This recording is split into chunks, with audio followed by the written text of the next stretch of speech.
and welcome to Felicity's Funny Farm. Today I'm going to do a video on my godchildren. So I am the incredibly proud godmother of 13 godchildren. And yes, I know that sounds like a lot of godchildren, but they are the biggest blessings of my life, and I honestly am just incredibly honored to have them in it. So I thought that I would do just a little video today talking about being a godmother, but I wanted to start it off on how when I was little, I used to know how when I was in trouble when my full name was used. So when I was growing up, with my mom yelled out, "Felicity Bridget Nicole Bernadette Rose Gay goes, get up here right now," I knew that I was in trouble. And so there's something powerful about a name. So one of the coolest things that I think about being a godmother is that when you are a godmother, either through baptism or through confirmation, they are given a new name. So in baptism, normally with our godchildren, we have chosen their names, and then through confirmation, I've known who they were going to choose. So it's been a process between being a godmother through baptism and then being a godmother through confirmation. So both for baptism and for confirmation, I've either told my parents through baptism or I've told my kids for confirmation, I am a hard godmother. Like, I am a very hard godmother. Right before either the baptism or confirmation, I always give them that chance to be like, if you don't think that this is going to work, or if I am not the best choice for you, I'm not going to get offended by you asking somebody else. And that's not to be mean or to say that I don't want them as a godchild, but I just want to make sure that they want me as a sponsor, especially for my parents, for my little ones, because I am the godmother that's like, you're going to go to mass, you're going to receive the sacraments, you're going to participate in the sacraments, you're going to attend religious ed. And so I am not the godmother that's like presence here and there, or, you know, maybe not as active. I'm kind of in your face. I'm that kind of godmother. And so before I even say yes to either my parents or to my kids in confirmation, I always make sure they know beforehand, like, this is who I am. You may or may not like that. And sometimes it's actually been a godsend, because later on, when my godchildren, especially those in confirmation, are kind of like, I'm unhappy with something they're doing, I'm like, I told you that I'm a hard godmother. But that's just, my job is to get them to heaven, and I'm going to do that in any way that I think is possible. So sometimes it's the silent way of kind of being like, you know, just urging here and there, or sometimes it's in your face. I know you're not going to like what I have to say, but I'm going to say it anyways. So that's one part about me being a godparent. So I have plans on doing videos on like my own baptism, my own confirmation, why I chose the saints I did, who my sponsors are, that kind of thing.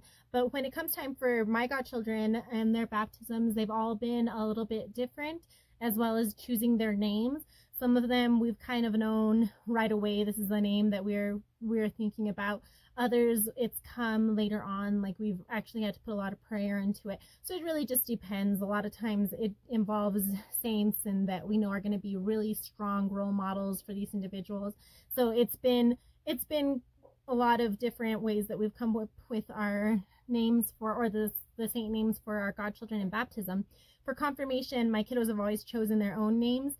It's been different throughout the years in which I've seen the way that they choose them, but that's their decision. And so I try to encourage them with different saints, but I try my hardest not to be super involved in it so that it is their own decision. I love calling my godchildren by their name, their patron saint name. So for my godchildren, I have the 13 godchildren. My oldest goddaughter is already married, and she's already a mama, and I'm really hard not to get emotional about it. Sorry. You know, when you're a mom, your first one, you mess up. Like, you're not perfect. You have to learn along the way. And with my oldest goddaughter, I have definitely done that. You know, she's been my learning curve for the rest of my godchildren. She's so amazing. She's so beautiful. And I've been blessed to be there in parts of her life You know, she lives out of state right now. So for the birth of her beautiful son, I was unable to be there because she lives quite a distance off from me. And so I was unable to be there for that milestone in her life along with her marriage. But one of the coolest ways that I'm linked to her is that she was married on my grandparents' anniversary. And so it'll be a beautiful tradition that I will always be able to celebrate a wedding anniversary on that day because of her. So that is my oldest goddaughter, and I'm not going to give you their names. I'm going to give you their saint names, and her name is Apollonia. So that's my oldest goddaughter. She's actually my first one too, my oldest and my first. And she's just a few years younger than me, but I could not love her more as my own, you know, as if she was my own. And then my second goddaughter that came was through baptism, and she is always in my life. She's something else. Her name is Claire, and she was my first baby through baptism, and I was so worried that I was gonna fail, and so she was also my first, but through baptism. So I was worried that I was gonna fail. I was worried that I was gonna do really bad at it as being a godmother. And me and my husband share her as our goddaughter. And at the time we weren't married, but her Nino's world too. And so actually it's so funny because my husband has really just adopted my godchildren, like they're really his godchildren too. And some of them call him Nino, and that's short for padrino in Spanish. And so some of them call him Nino. Some goddaughters call me Nina, some goddaughters call me by name. Same thing with all my godchildren, actually, just not my goddaughters. My oldest goddaughter has always called me Nina, and so has Claire. She's always called me Nina as well. They've never called me anything other than Nina, so I'm almost always certain who it is when they call, if it's from a different number or anything.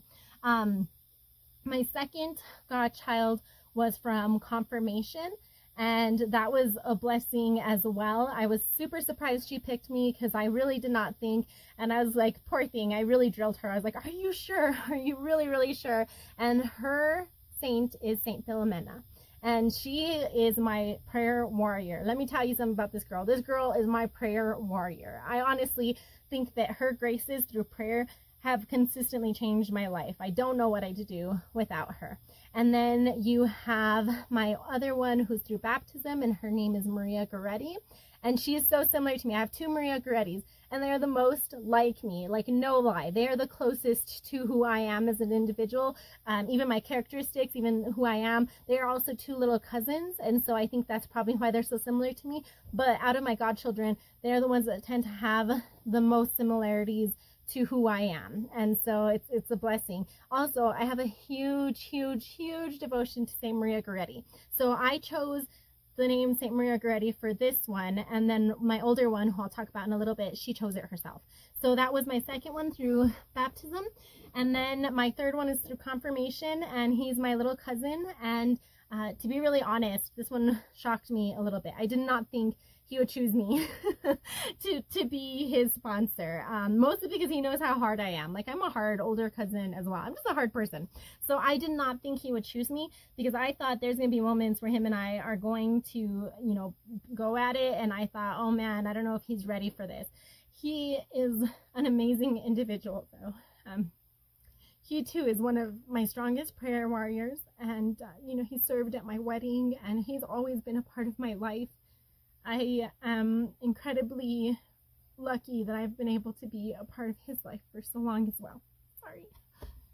But he's a huge blessing. He actually helps me with youth group every now and then. And so I still get to have him in my life, and it's one of my biggest blessings there as well.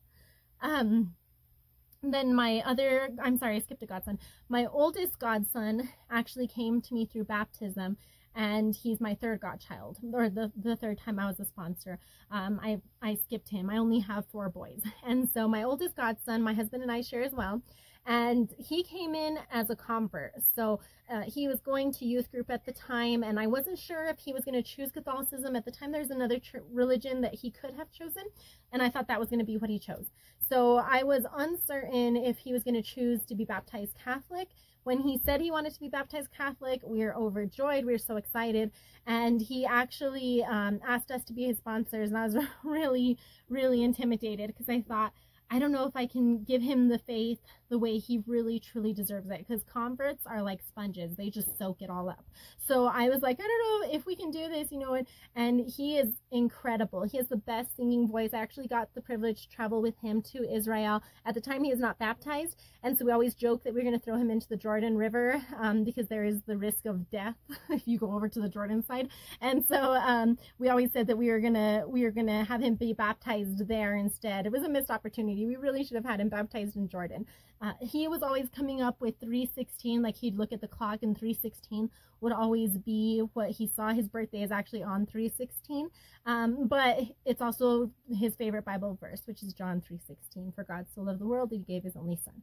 So that's my oldest godson. The second godson I was just talking about. Well, I'm sorry, I forgot to give you his name. So my oldest godson is Jerome. And my second oldest godson is Pio, and I have a devotion to them. So funny fact that my goddaughter and my godson, so my goddaughter Philomena, my godson Pio, are the same age. They're actually just a few days away from each other. So I call them the twins, because they are always like night and day. They butt heads over everything. They fight with each other, but at the end of the day, they love each other like brother and sister. And that's one thing I'm very blessed with my godchildren, that they all get along and are very good with one another, and they're all very protective of one another. And so as a godmama, what else could you ask for, right? Like, it's amazing to see that the way they interact with each other. So those are my twins. Then come my triplets. So my triplets are all from confirmation. And they are, hold on, I don't want to say their names. Their names are Julia, Emma, and St. Catherine of Siena. So those are my triplets. And my triplets could not be more opposite from each other than anything else. Okay, they're even worse than my twins. They're all very opposite of one another. They are family friends. Two of them are my family is friends with their families, and then the other one I taught confirmation to. And it's incredible to see them growing up. They are all very attached to their younger god siblings. Their younger god siblings are very attached to them, and my husband is also their honorary Nino, and so he's also very attached to them as well. And they're actually in the unique time period in their life where all three of them are off at college. And let me tell you, there's never been a time in which I prayed harder for them than now that they're in college. And so it's so awesome to see them becoming their own individuals. I was blessed to be able to do Bible study with Julia, and that was great because I loved seeing her. She has a unique relationship with her godbrother Pio, and so sometimes I think she's the only one that hasn't tried to kill him. And so she's really awesome with him, and it's been a privilege to watch her grow up as well. Actually, my first interaction with Julia was when she was 4 years old at Vacation Bible Camp, and that was the first time I had ever met her, and so she's been in my life for a very long time. Then I have Sophia, who came later, and she's actually Claire's sister. So I have a sibling group. I have Claire, and they're my second sibling group though. I have Claire and I have Sophia, and she's a cutie patootie. This one is actually she's my niece, and so she's so much like me, an animal lover. Her little mannerisms are very much like me as well, and I've actually taken care of her since she was 2 months old. And she has just a really special place in my heart. They all do. You know, there's no way when your parents tell you that they can't pick because they don't have a favorite. That is how I feel about my godchildren. There's just no way that I could pick amongst the beautiful bouquet of flowers that they make up in my life. Okay, so that was Sophia, and she's through baptism. And then I have Hubert, who comes in through baptism, and he is a character. This kid is something else, let me tell you. And so he is my little redhead. He looks a lot like me. So when we've been out in public together, people have actually thought he's mine, and he's not. He's my godson. But people think have mistaken him for mine when we have been out in public. And this kid just brings so much life into me, because there's been moments where, you know, I was uncertain, you know, or unsure, and he's kind of always been that tiny little voice that's just kind of backed me up. So my little Hubert, he's something else, I tell you. He's my world. And then I have Maria Goretti, who is one of the youngest. She's actually the youngest out of the oldest ones. She's the baby out of the oldest group. And dang it, I'm gonna get emotional again. And she also is she chose Maria Goretti, and for a while there she was leaning towards Felicity, and it's crazy because she's so similar to me. And you know, she's really a unique and amazing person. You know, she's one of those people that you want in your corner because she won't stop fighting for you. And maybe that's what just reminds her so much of me. And she's just incredible. So she's my second Maria Goretti. And she has been such a huge part of my life as well. She's another little cousin. And her and my little Maria Goretti are so similar to me, it's crazy. And so she's my other Maria Goretti. I'm gonna start to see more of my little ones picking the names of the older ones. This was a reverse case scenario where she picked the name of a little one.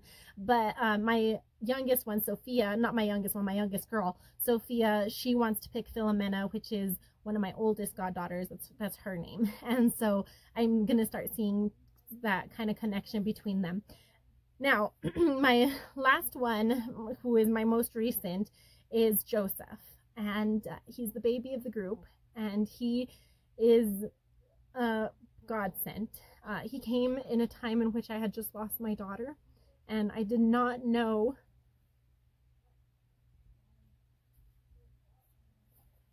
if I was going to be able to love him the way a godmother should, because I was really worried that I was going to be suffocated with my own suffering in the midst of his, you know, rejoicing and of his birth. But he has saved me more than once from that sorrow. You know, I got to see him last night, and he's something else. He's definitely very spoiled by his other god siblings, I will tell you that. He is very spoiled by his other god siblings. But we chose Joseph because at the time Saint Joseph has interceded for me in ways that is hard to explain, but Saint Joseph is truly an amazing saint. So we chose Joseph for his name because we wanted him to have a strong name, or a strong saint to be able to look up to. So these are my godchildren. I have Apollonia, Jerome, Pio, Philomena, Julia, Emma, Catherine of Siena, Maria Goretti, Claire, Maria Goretti, Sophia, Hubert, Joseph. When I pray for them at night, I pray for their future spouses. I pray for my older one, Apollonia. I pray for her spouse and for their son. And I continue to pray and pray and pray and pray, because that is what a godmother is all about. A godmother is continuously praying and offering up all the graces she can for her godchildren. When I attend Mass on the weekends and I receive the Eucharist, I offer all the graces that could come upon me to my godchildren, because love empties of itself. And I love my godchildren as if they were my own, and I will continue to empty of myself for them, because that is what a godmother does. A godmother is all about sacrifice. I did want to make some honorable mentions really quick. So Mother Teresa, you know who you are because you chose the name. She also is a spiritual godchild, and that I continuously pray for her. My goddaughter is her godmother, so she's kind of like my god grandchild. And then I have John Paul II. I have Faustina, Cecilia, Mary Magdalene, Anthony, Juliana, Agnes, Raphael, Mary, Michael, Sebastian, and Anthony. The last three are my husband's godchildren. There's not a moment in which I do not pray for the intercession of these individuals, for these saints, for these individuals' lives. I am blessed in that I am Catholic, and we have such a rich faith, but honestly, I'm really blessed by the people that I have in it. So I just wanted to do a quick video, because in this time period, sometimes it's really easy to kind of say, like, what are we doing this for? Or like, where are we going? And what am I doing this for? You know, for my godchildren. That's who I'm doing it for. I'm living a life that's sometimes filled with hardships, sometimes that is filled with suffering. For the love of my godchildren, I will continue. There are going to be moments in your life where you're going to be uncertain, or you're going to be, you know, questioning why. But the people that God puts in your life, they might be why. You know, I don't, there's times in which when 316 comes on, I pray for my godson Jerome. When I'm thinking of St. Padre Pio, I ask for his intercession for my Pio. When I am in the presence of any statues in which, or even pictures, anything like that, that is one of my godchildren's in their patron saint, I'm praying for them. There's going to be moments where I am going to suffer again and again and again. But for the love of them, I can do all things, because love knows no bounds. And that is the way I love them. So I just wanted to do a really quick video.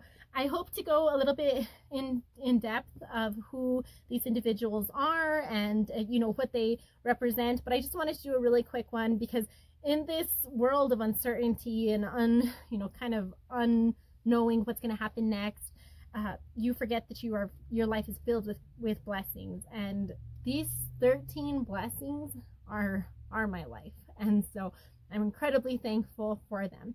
Speaking of which, I have Claire and Sophia actually coming over now, so I gotta go get ready for them. So I will see you guys later on the funny farm.